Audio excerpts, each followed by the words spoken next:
Fawzia Talout Mknassi, je présente aujourd'hui mon livre Brise et vent, Marocaines engagées. Ce livre, qui m'a pris 2 ans de travail, je l'ai fait essentiellement pour rendre hommage à des femmes magnifiques que j'ai connues durant mon parcours. En fait, le livre se compose de 2 parties. La première partie, je fais une lecture journalistique du mouvement féminin marocain depuis Akhawat Safa aux élections de septembre 2021. La deuxième partie comporte des profils de 30 femmes que j'ai eu la chance de connaître et qui sont toutes de la génération qui m'ont précédée. Et ces femmes, chacune à sa façon, a contribué dans l'édification du Maroc.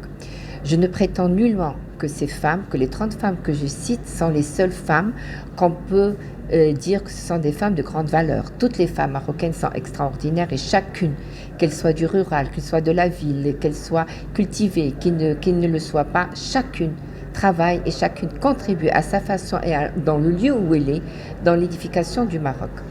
Ce que je veux dire, pourquoi ces femmes-là et pas d'autres, ces femmes-là parce que je les ai connues de près et j'ai partagé avec elles des choses.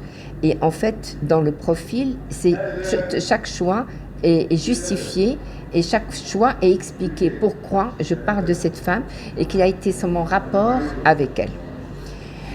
Donc, pourquoi le livre? C'est la question. D'abord, pourquoi Brise et vent? Brise et vent parce que ces femmes, chacune à sa façon, m'a influencée, m'a impactée par quelque chose. Il y en a qui étaient très douces comme des brises. Il y en a qui étaient sur moi, sur leur impact sur ma vie, comme des vents qui ont tout renversé, ma façon de voir, de penser, de réfléchir, de travailler, de concevoir certaines causes nationales. C'est pour ça qu'il y a ce brise et vent marocaine engagée. Tout le fil conducteur, c'est qu'ils sont toutes engagées. Toutes ces femmes-là, elles sont engagées à leur façon. Beaucoup ont travaillé précédemment dans les années 80, dans les années 90, 70, 80, pardon, et ils ont contribué grâce à la volonté de feu Sa Majesté le roi Hassan II dans l'édification du Maroc. Ils ont posé les jalons du Maroc actuel et bien sûr pendant 20 ans, ils ont été auprès de Sa Majesté Mohamed VI, que Dieu l'assiste et le glorifie pour tout ce qui a été fait dans le Maroc et pour toute cette amélioration formidable, incroyable de la condition de la femme marocaine. Et pour preuve, le dernier discours de Sa Majesté le Roi à l'occasion de la fête du trône résume un petit peu tout ce process et comment je vais dire le mot exact, cette contribution entre un roi et les femmes de son pays. Et voilà, donc j'aimerais faire un petit témoignage à propos de ce livre. Donc, Brise et vent est un livre de générosité et d'amitié véritable envers les femmes que Fawzia a côtoyées à tous les échelons de la société marocaine. Je connais Fawzia depuis une bonne trentaine d'années et je peux témoigner de son empathie, de son dévouement légendaire envers les femmes et les hommes de son pays. Son activisme pour les femmes est basé sur son écoute de journalistes vrais des problèmes que vivent les femmes au Maroc, de l'injustice qu'elles peuvent subir et le travail associatif qui peut aider à trouver une indépendance financière.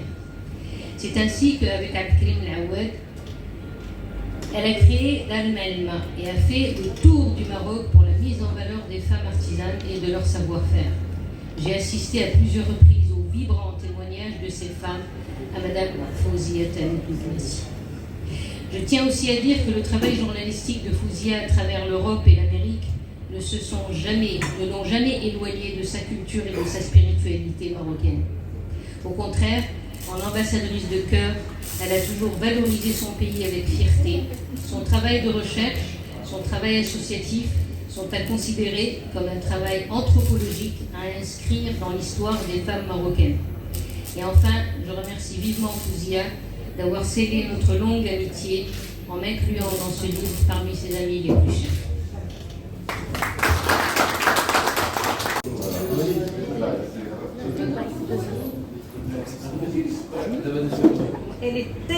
discrète. Si elle n'avait pas écrit ce livre, peut-être qu'on l'aurait écrit à sa place. Elle est d'une discrétion extraordinaire. Mais je pense que le livre, on lui pose toujours la même question. Pourquoi le choix de ces femmes? En fait, elle veut toucher ni aux femmes politiques. Ça aurait été un travail d'une personne, d'une journaliste politique. Elle ne veut pas parler de certaines femmes qui sont exposées au premier plan pour telle raison, pour telle autre, essentiellement des artistes. Je crois qu'elle est partie d'un sentiment, disons, d'amitié. C'est une amitié, comme vient de dire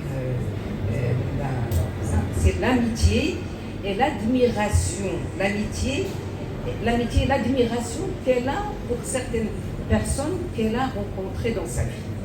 Et comme Lahsa a dit, je suis honorée d'avoir été choisie pour être dans ce livre. Et voilà. Et donc je lui demande, enfin, je lui souhaite d'écrire d'autres. Je pense que elle n'est pas sa première écriture. Et je pense qu'elle n'est pas sa première, je pense qu'elle va continuer à écrire essentiellement sur la femme. Et peut-être que je vais la dévier vers l'enfant. Parce que pour l'enfant, et on ne peut pas écrire sur la femme sans écrire sur l'enfant. Et l'enfant... C'est la femme qui fait tout pour l'enfant. C'est la femme qui fait, exactement. Et l'enfant, c'est très, très, très riche sur le plan comportement, sur le plan éducation, sur le plan... Voilà, ma chère amie, je te souhaite beaucoup de courage. Voilà. Et surtout une très bonne santé. Et surtout, un très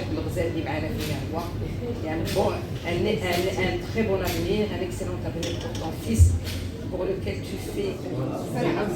Ça va?